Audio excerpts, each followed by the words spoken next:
A few weeks ago now, I started my dream 3 kilowatt e-bike build, but the frame was still being powder coated.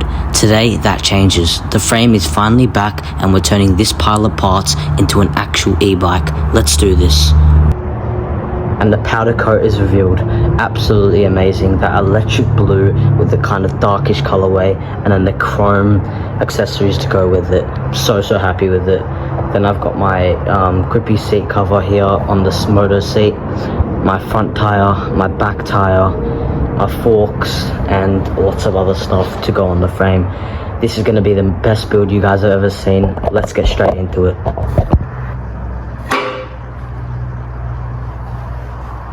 Let's put some spacers on. Can't forget the grace, of course. Let's start with this one right here. This is not technically a spacer, but it's required to go here. Alright guys, big boy spacers on. So that's looking nice. Tell me in the comments, guys, if there is meant to be a gap there. I don't know if you can see, but like, it's a thin gap. I don't think it's a big difference, but I literally cannot push any more down. I think I've got the right order because I took photos of what I did before and stuff. So yeah, tell me if I'm installing these wrong, and yeah, but let's get back to the video. Alright guys, tell me how this turned out. I got my stem on and some spacers and the downhill fork extensions right here. These are from Royal e-bikes. I think they turned out pretty good. Then I'm just gonna put a plate over there, but yeah, obviously don't have the same suspension as downhill forks, but you know, I really just wanted the plate and a nicer look, so I think that's pretty nice. Nice little ride or die stem cap, beautiful.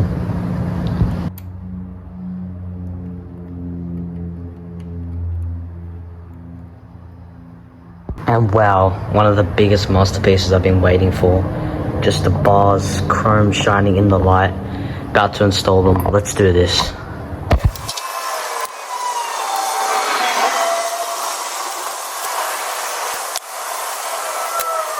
Oh, and guys, almost forgot.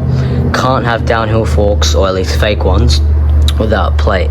I've actually got an ODI, well, this is a fake ODI plate as well, but I've actually got a decal coming for this soon, so can't wait to put that on as well. But I'm actually going to put this on my bike right now.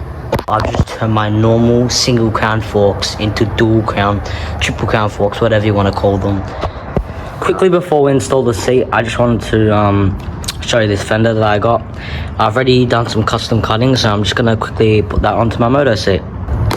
Fender on, and the seat is kind of in the air, but I'm actually going to get a bracket to put around my frame and screw 2 bolts into the seat to bring the seat down, because yeah, obviously it's unrideable like that. Guys, so part of installing the seat on my e-bike conversion kit, I picked up one of these pipe holders from Bunnings, just drilled 2 holes, or made 2 holes, because this is going to go on my frame like this, and then I'm going to have 2 wood screws to go through that, and then there's actually 2 mounting points on the seat, or a 50 seat, 1 and 2, to hold the seat down like this.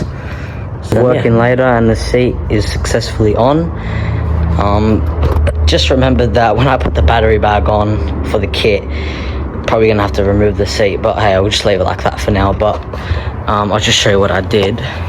Got the white mount, and I got a wood screw and put one there and one there, and yeah guys, and the bike with all the parts ready for the kit is complete. I'm so happy with everything, how it came out.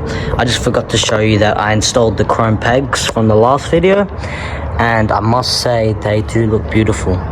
So I'm so happy with that. I did make a video on how to install Moto pegs on a e-bike conversion kit, so I'll link that up here now if you'd like to go watch it, so you can do it on your bike as well. But yeah, came out beautiful, and part 3 will be out when the kit comes. Obviously it's still being shipped, so if you did like this video, could you please leave a like, comment and subscribe, and I hope you guys enjoyed. Thank you.